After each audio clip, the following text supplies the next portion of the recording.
ಆ ಸರ್ಕಾರಿ ಶಾಲೆ ಶಿಥಿಲಗೊಂಡಿತ್ತು. ಮಳೆ ಬಂದ್ರೆ ಸೋರ್ತಾ ಇತ್ತು. ಗ್ರಾಮಸ್ಥರು ಎಷ್ಟೇ ಮನವಿ ಮಾಡಿಕೊಂಡ್ರು ಅಧಿಕಾರಿಗಳು ನಿರ್ಲಕ್ಷ್ಯ ವಹಿಸಿದ್ರು. ಕೊನೆಗೆ ಗ್ರಾಮಸ್ಥರೇ ಸೇರಿ ಆ ಶಾಲೆಗೆ ಮರುಜೀವ ಕೊಟ್ಟಿದ್ದಾರೆ. ಇದೀಗ ಈ ಸರ್ಕಾರಿ ಶಾಲೆ ಖಾಸಗಿ ಶಾಲೆಯನ್ನೇ ಮೀರಿಸುವಂತಿದೆ.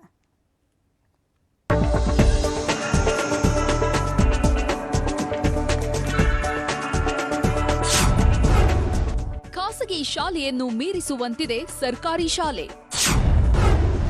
ಮುಚ್ಚುವ ಹಂತದಲ್ಲಿದ್ದ ಶಾಲೆಗೆ ಗ್ರಾಮಸ್ಥರಿಂದ ಮರುಜೀವ.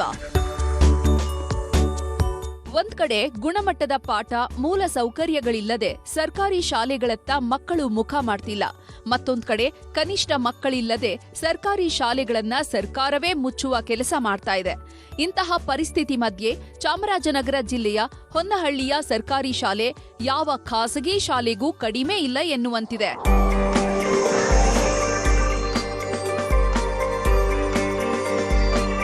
ಅಭಿವೃದ್ಧಿ ಕಾಣದೆ ಶಾಲೆಯ ಕಟ್ಟಡ ಶಿಥಿಲಗೊಂಡಿತ್ತು. ನಮ್ಮೂರಿನ ಶಾಲೆ ದುರಸ್ತಿ ಮಾಡಿಸಿ ಅಂತ ಶಿಕ್ಷಣ ಇಲಾಖೆಗೆ 10 ಬಾರಿ ಮನವಿ ಮಾಡಿದ್ರೂ ಯಾವುದೇ ಪ್ರಯೋಜನ ಆಗಿರಲಿಲ್ಲ. ಇದೀಗ ಗ್ರಾಮಸ್ಥರು ಮತ್ತು ದಾನಿಗಳ ಸಹಾಯದಿಂದ ಹೊನ್ನಹಳ್ಳಿಯ ಸರ್ಕಾರಿ ಹಿರಿಯ ಪ್ರಾಥಮಿಕ ಶಾಲೆಗೆ ಮರುಜೀವ ಬಂದಿದೆ. ಅತ್ಯಾಧುನಿಕ ಸೌಲಭ್ಯಗಳ ಮೂಲಕ ಎಲ್ಲರ ಗಮನ ಸೆಳೆಯುತ್ತಿದೆ. ಗ್ರಾಮಸ್ಥರು ಸಂಗ್ರಹಿಸಿದ 4 ಲಕ್ಷ ಹಣ ಮತ್ತು ಟಿವಿಎಸ್ ಕಂಪನಿಯ ಸಿಎಸ್ಆರ್ ನಿಧಿಯ 40 ಲಕ್ಷ ಹಣದಿಂದ ಶಾಲೆಯನ್ನ ಅಭಿವೃದ್ಧಿಪಡಿಸಲಾಗಿದೆ. ಅನೇಕ ಇಲಾಖೆಗಳಿಗೆ ಶಾಸಕರಾಗಿರ್ಬೋದು, ಜಿಲ್ಲಾ ಪಂಚಾಯತ್ ಆಗಿರ್ಬೋದು, ಅನೇಕ ಮನವಿಗಳನ್ನ ಮಾಡಿದ್ವು. ಆದರೂ ಅದು ಸಂಪೂರ್ಣ ಸ್ಪಂದಿಸಲಿಲ್ಲ. 40 ಲಕ್ಷ ಕೊಟ್ಟರು. ನಾವು 4 ಲಕ್ಷ ಹೊಂದಿಕೆಯನ್ನು ಗ್ರಾಮಸ್ಥರು ಮತ್ತು ಸುತ್ತಮುತ್ತಲ ಗ್ರಾಮದವರು ಸಹ ನಮಗೆ ಕೈ ಜೋಡಿಸಿ ಇವತ್ತು ಹಳೆ ವಿದ್ಯಾರ್ಥಿಗಳು CC ಕ್ಯಾಮರಾ ಆಗಿರ್ಬೋದು, ಕುಡಿಯ ಫಿಲ್ಟರ್ ವ್ಯವಸ್ಥೆ ಆಗಿರ್ಬೋದು, ಶೌಚಾಲಯ ಆಗಿರ್ಬೋದು, ಅನೇಕ ವ್ಯವಸ್ಥೆಗಳನ್ನ ಮಾಡಿಕೊಟ್ಟಿದ್ದಾರೆ.